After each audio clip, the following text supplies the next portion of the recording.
Hello and welcome to Wizards, Warriors, and Words, a fantasy writing advice podcast. I'm Jed Herne, author of The Thunder Heist.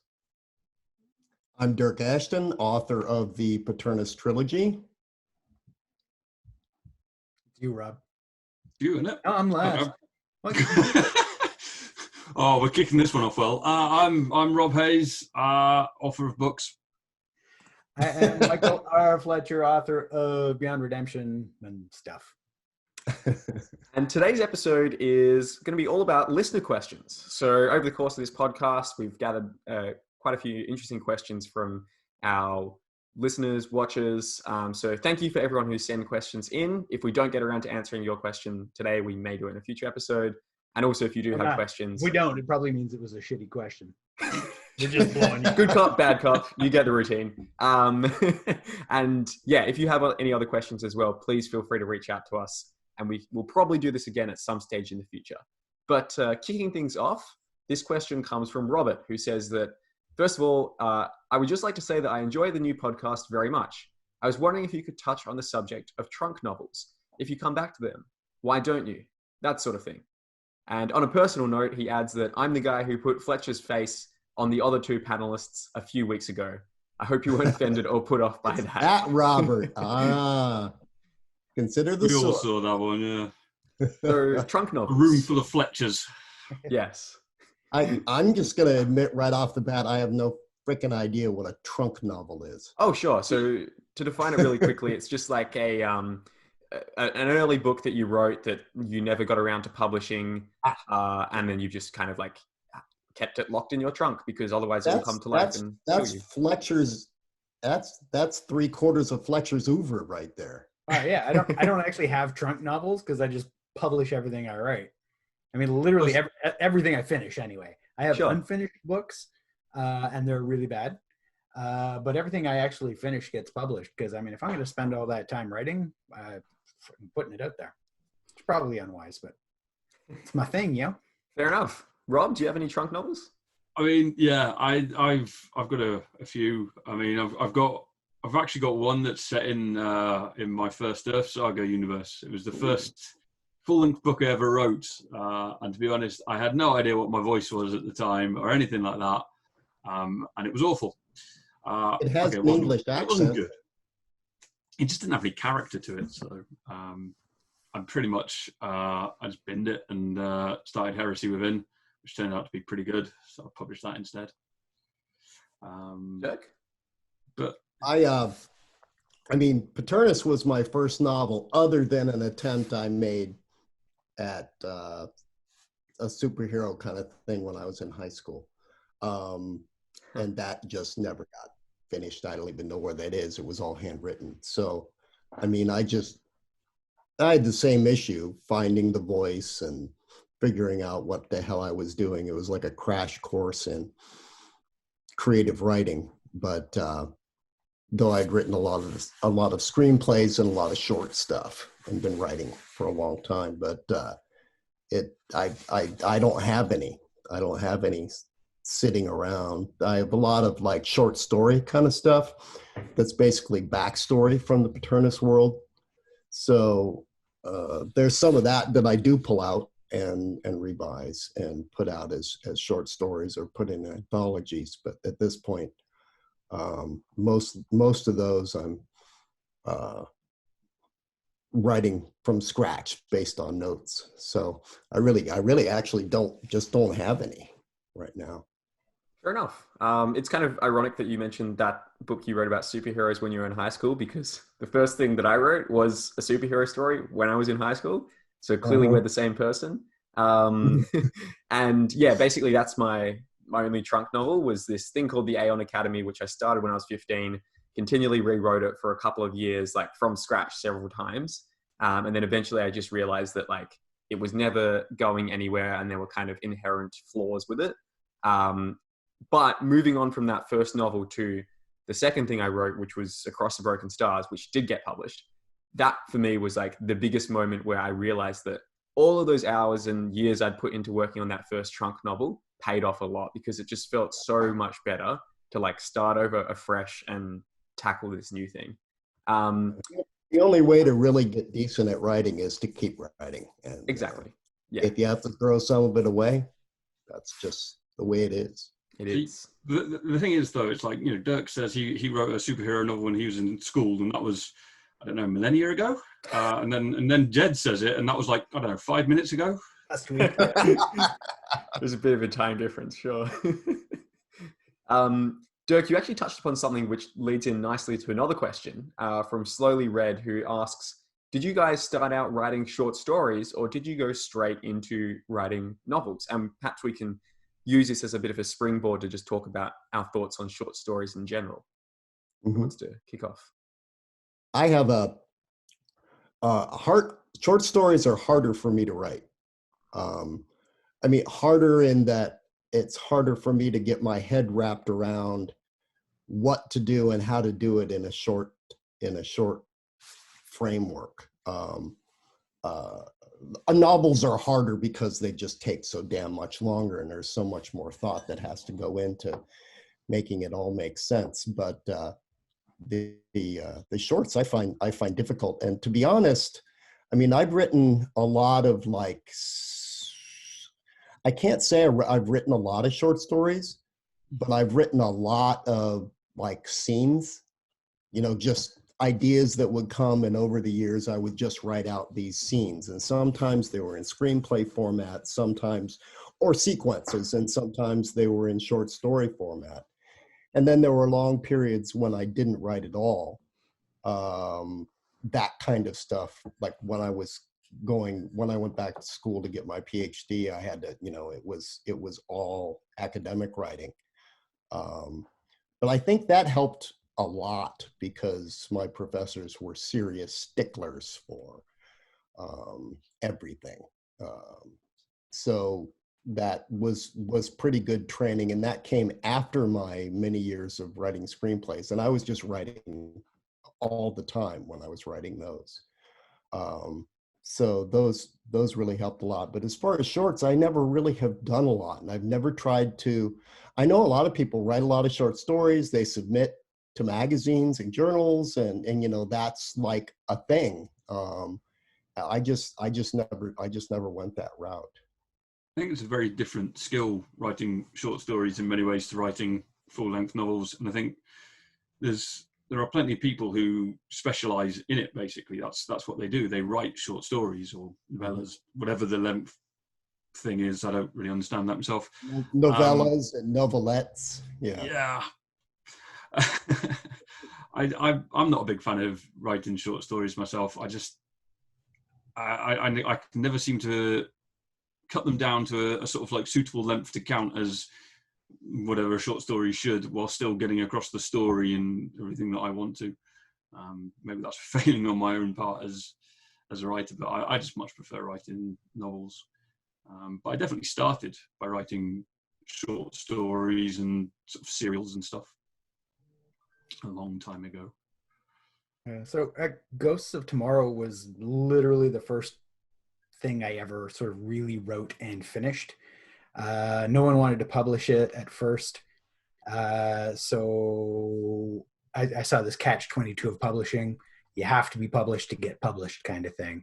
And so I threw myself at short story writing, figuring I'd sell a whole pile of short stories to like professional markets and build up like this publishing cred. And then people would look at the genius novel that I'd written, right. Which of course totally didn't work. Like I submitted many stories, got many hundreds of rejections.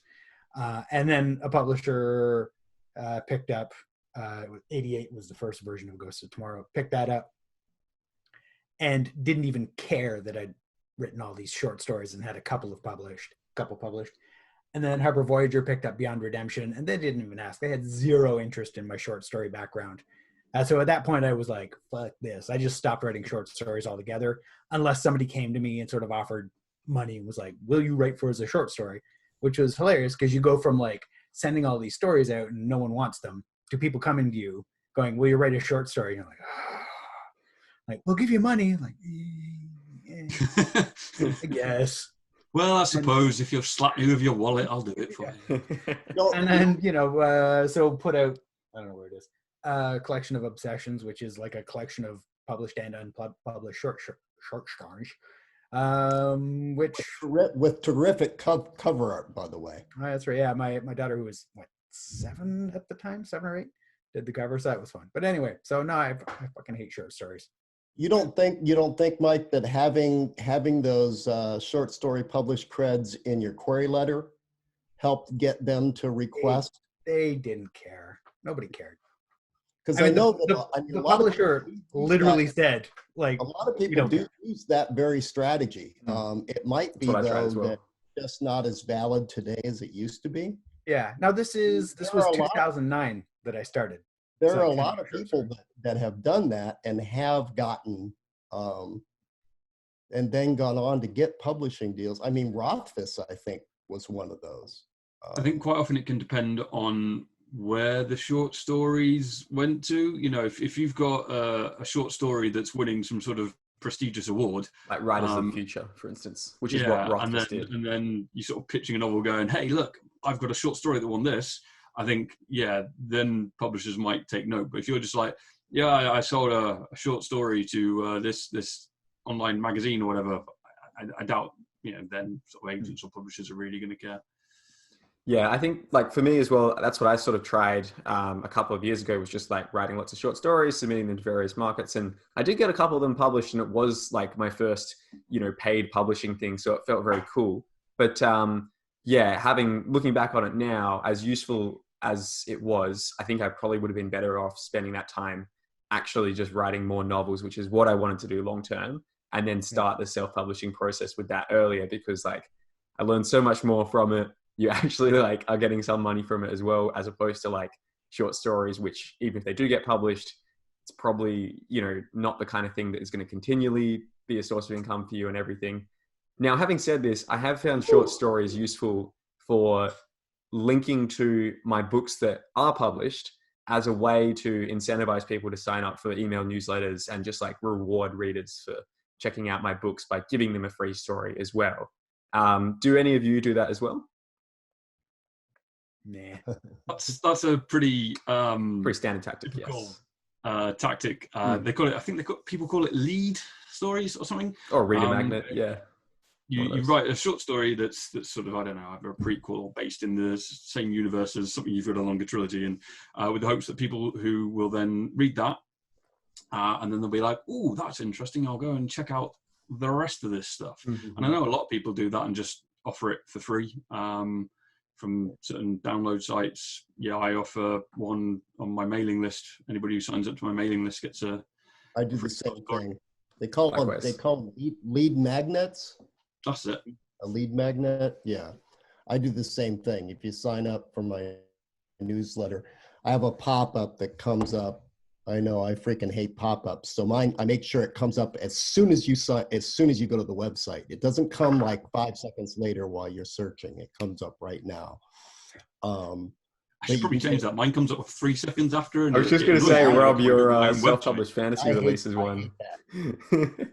I hate pop-ups, but I particularly hate them when they come up like a few seconds after you're like looking through, and all of a sudden it comes up. It's like, go away. Like a YouTube video advert that comes up like 20 seconds after the video starts, and you're like, ah! I'm trapped now.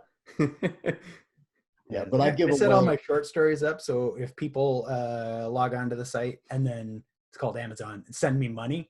Otherwise, they can fuck off. You have a website, Mike? I technically do, yes. I haven't looked at it in a very long time because I just don't care. It's not fun. Doesn't bring me happiness. So fuck it. I mean, I've bring me joy. Yeah. I don't remember ever seeing that yours come up in the search. Yeah, it probably doesn't. It's there. Someday maybe I'll do something with it. I mean, it comes up fairly recently.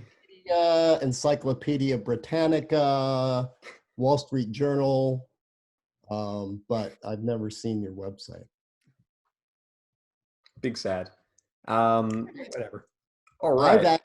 I have actually had a picture of me, an illustration of me on the front page of Wall Street Journal. Oh. Wait, what? How did this happen? Yeah. You're going to have to explain that one. We need context. On the front page of the Wall Street Journal. Okay. Well, it's me lying on the ground being a zombie in Night of the Living Dead, 1990. I've seen that picture. They did a piece on the shooting of that back in 90. Huh. Yeah. That's Why were they looking at how it was going to affect Wall Street stocks? They do those little public interest pieces, I guess. It was in the actual article was in the arts section, but the lead-in was right on the front page. That's pretty random. You have to send that photo through for us, and we can share it with our listeners / viewers. I need to dig that out. I've got a whole bin of shit like that. I need to dig it out and take a picture of that front page. Yeah, send your jungle book picture as well. That's always a good one. I think I've seen that one. Aren't you holding a snake or something? Yeah. Yeah. Snake. Well, yeah, probably nothing. Anyway, moving on from that diversion. Cade Kessler asks, what's your process for hiring editors, artists, etc. for self-published novels? Who wants to start off on this? Random and difficult and anxiety written. Yeah. See, I bug all of the artists. Well, not all of the artists. I have one artist I'm working with now. I bug all the editors I know every single time and ask them their rates and then pester them with questions and then kind of sort through the answers and the rates depending on what I think the book's going to make and stuff. And then I do the same the next year for whatever the next book is because I've completely forgotten all of the answers that they gave me last year. And I swear they all literally just cut and paste now. They're like, fuck, it's Mike again. This guy. They send me exactly the same answers. And I'm like, oh, yeah, that's right. Yeah. And so eventually you can tell when they're getting tired of it, but it's kind of fun. I've just been lucky randomly going through. Dale Triplett has worked on all three of my books as an editor proofer, kind of a copy editor proofer. I don't use story or structural editors. I know a lot of people that do, but I never have. And he was getting into it. I really liked his writing style. He helped me a lot all the way through. And now he's doing he does that. And Laura Hughes started doing it by second book. So she worked on second and third book as well. So I've had two editors plus a bunch of different proofers on those books. And one thing that I'll admit right now for the first time in public is that I was writing so fast and was under such a crunch with book 3. And I was still writing while they were proofing and copy editing. And I do not advise this. Finish it, send it, leave it alone, work on something else, get all the notes back in one big document, make the changes. So what I ended up doing is I had all these versions and the final versions were down here. And when I formatted the book to publish it, I formatted not the final version. So the first release version of War of Gods, book 3 in the trilogy, is not the final proofed. So I just want to say that is not the fault of my editors. That is this idiot right here. So I have been fixing those and they're all taken care of. As far as I can tell, as of 2 days ago, I uploaded the latest corrected copy. And by that time, it was too late to find the final one and then go change because I had been going and changing in the formatted file. So I had to just continue fixing and fixing. So that was a bit of a nightmare. Thank God it hasn't really hit me on the reviews. Until now. But anybody who got those early ones is going to find some weird shit in there. And also, they have a special collector's edition, which will be worth more money in 10 years' time. Yes. It's a win. Yes. Now I'm wondering, because I'm pretty sure my copy was a pre-order, or like the day it came out, I bought it. So now I'm wondering, is it one of these crazy copies? No, it is. And I can tell you, if you tell me the edition number, I can tell you which one it is. But yeah, you got to be really, really careful of that stuff. So if it's just says edition 1, then that's got a lot of goofy crap in it. First edition. Hey.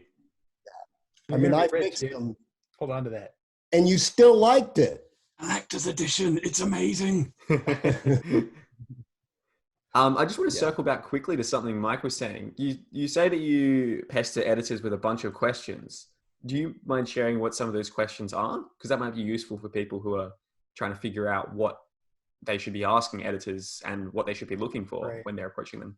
Okay, so depending on the book, I'm looking for different things. Like if I feel really confident in the book, like I feel like I've done a really good job, like the structure and everything, in those cases, I'll be like, I don't want a structural edit. All I want the editor to do is go through, find all my typos, fix my non-existent punctuation, delete 98% of my semicolons. But sometimes with some books, I'm like, this was a clusterfuck writing it, and it's a huge bowl of book porridge, and I want someone to go through and kind of like help cull the shit. And so in those cases, you know, you need to be upfront with your editor what it is you expect back. You know, I tend not to bounce stuff back and forth with editors. I send it to them, they do their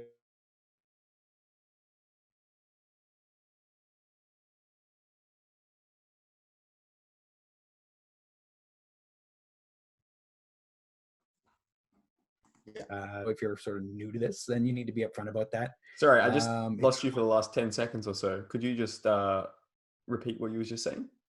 I heard him. I got it. Yeah, I think just because it records on my computer, we might need to repeat that a little bit if that's okay. Oh my God. Yeah, see, sorry. I have no idea. I was just babbling. So be upfront with what with your editor, with what you want. If you need a structural edit, if you want help on that level, they need to know that in advance. If it's just a copy edit where they're just tweaking sentence structure, punctuation and stuff, that's going to be cheaper. Yeah, that's pretty much it with that. And know what kind of editor they are, because some people are proofers, some people are copy editors and proofers, some people are. I mean, there are multi levels. Can we quickly define those? There are people that are extremely good and they know what they're good at, but they don't do structural editing, right? They don't talk about the structure and flow as much. They concentrate on, you know, there's the forest down to, you know, the very minute leaves on the trees, and they do different things. And one thing I wanted to bring up that editors really like to have is a style sheet. Do you guys ever send style sheets? No. I figured Mike wouldn't, but Rob, do you use a style sheet? I've not sent one across myself, but I've had like editors basically building one from I had someone ask for that, and I was like, the fuck is that? I didn't send them one because I didn't know what they were talking about, and I just ignored it, and they kind of let it go. A style sheet is basically I want, like, it's as simple stuff as for here are my tables of how I talk about lengths or seasons or times of year, or very simple stuff like are numbers 1 through 10 going to be written out and then after 10 be put in numerals, right? These things need to be consistent. It's simple stuff like that. Surely somewhere out there, somebody's put together a style sheet that you can just follow. This must have been done before. Yeah, you can find style sheets online, all kinds of one of those. Just do it properly. They can be very specific to your book. So those I found. I've had copy editors ask for those specifically, and they'll tell you certain things that they want to know. Do you use do you want to use N dashes in this particular instance and M dashes in this instant? Ellipses for everything. How do you feel about the Oxford comma? Love it. What? Sexy. I mean, only the semicolon is sexier. Semicolon, little smirking death signs. Comma splice all the way. No. Yeah, well, I mean, Jed was asking earlier, can we define them? Yeah, the three main types of editing. Rob, do you want to do that? I mean, I can try. We've got, I mean, proof editing is basically going through and checking for sort of typos and making sure errors. Yeah, inconsistencies, errors. So like making sure names are spelt the same throughout the entire thing.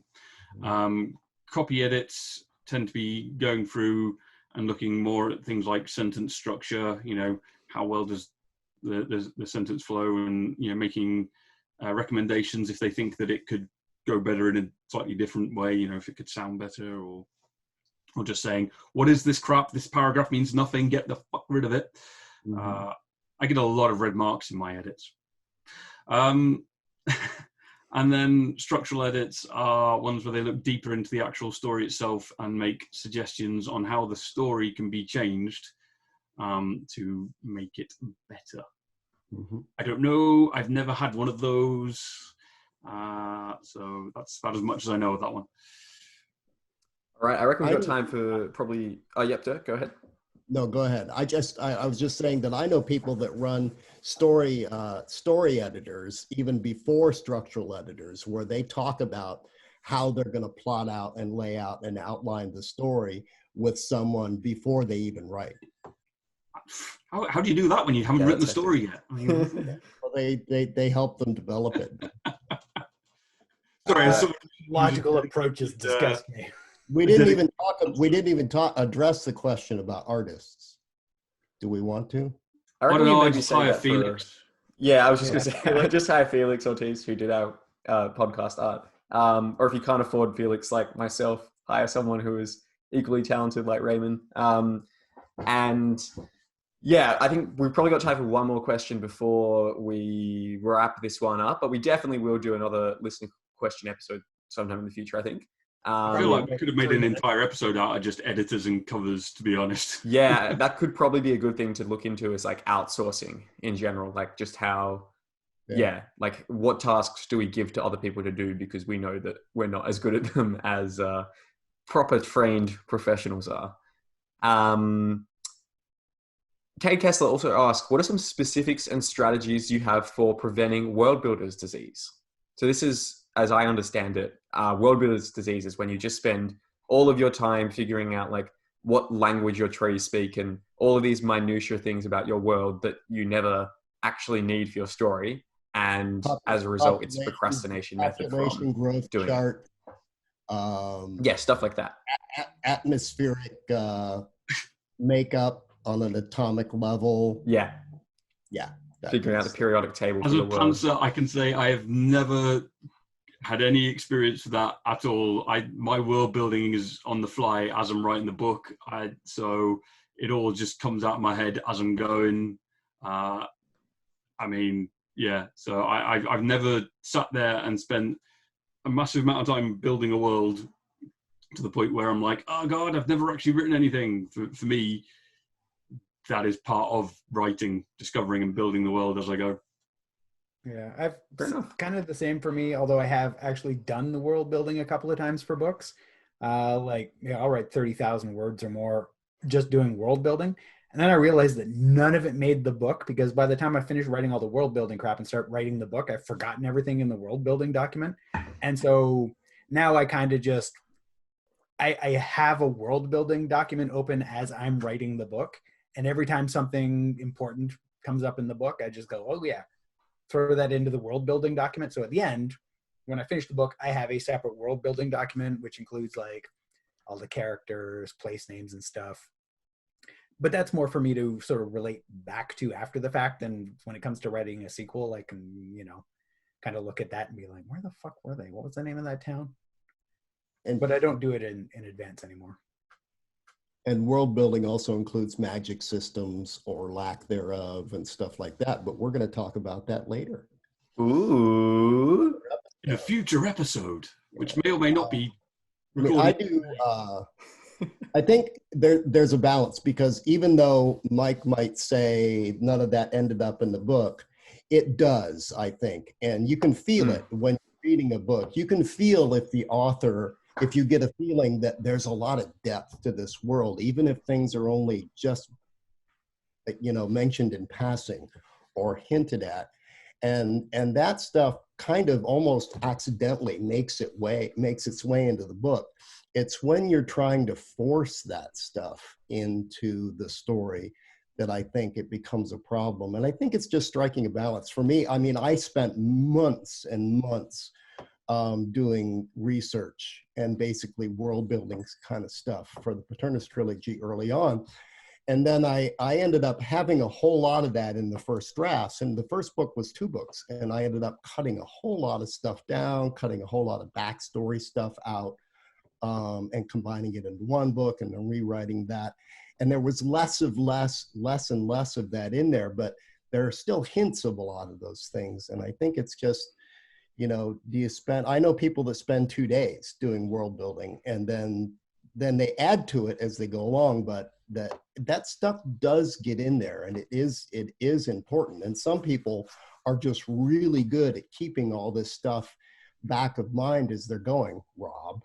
And it does come through in the books. And I've read a few of Rob's, and that's it. You wouldn't know that he isn't doing a lot of world building. I mean, you can tell when stories are thin on that kind of stuff, and they're just kind of seat of the pants, cruising along. And you can feel that. And then some books, just when you read it, you feel that there's a depth behind the words as you're going. And it just kind of blows you away that there's so much more going on than just what's on the surface. And you can feel that as you go. And it's just striking the balance as how much time do you really need, to spend on it. Yeah, absolutely. And for me personally, avoiding the whole world building disease, or just in general, avoiding spending too much time planning before I actually start writing the story, because I am an outliner. So I do love that outlining phase. I find for me, it comes down to like setting a deadline to start writing, even if it feels a bit ambitious. It always, to this stage, it has never failed to like make the story kick into gear, and being like, all right, I've been outlining this thing for 2 or 3 weeks. Next week I start writing. So I got to get all my outlining stuff done before then. And it just kind of like does this magical thing where that last 5% of the story that wasn't lining up, it clicks into place because it's like, oh, we're doing this now. Let's go. All right. So on that note, I think it is time to wrap up this episode. Thank you everyone for your questions. And if you have more that you would like us to answer in future episodes, feel free to email them to wizardswarriorswords@gmail.com, which will go to me, or you can hit any of us up on Twitter, and I'm sure you guys can pass them along to me as well. I have really enjoyed this episode. It's been very wide ranging, and I think that's all for now. Any last thoughts before we wrap up? Thanks, everybody. I love hearing the questions. Great. Give us more questions. Oh. I find this tolerable at best. It's always that one dissident. All right. Thank you everyone for listening or watching, and we'll see you next time. Bye. Bye, everybody. Thank you for listening to Wizards, Warriors, and Words. We hope you learned something useful. Let us know what you thought about this episode in the comments below. We'll do our best to respond. We'd also love to hear your questions. Comment with your questions below, and we might even answer it on the show. If you haven't already, please subscribe and like this video. This helps more people discover the show. Wizards, Warriors, and Words is jointly hosted by Dyrk Ashton, Michael R. Fletcher, Rob J. Hayes, and Jed Herne, with editing by Jed Herne. Our music comes from Michael R. Fletcher, and our artwork is by Felix Ortiz. Thank you again for watching. Now go and write extraordinary stories. We'll see you next time.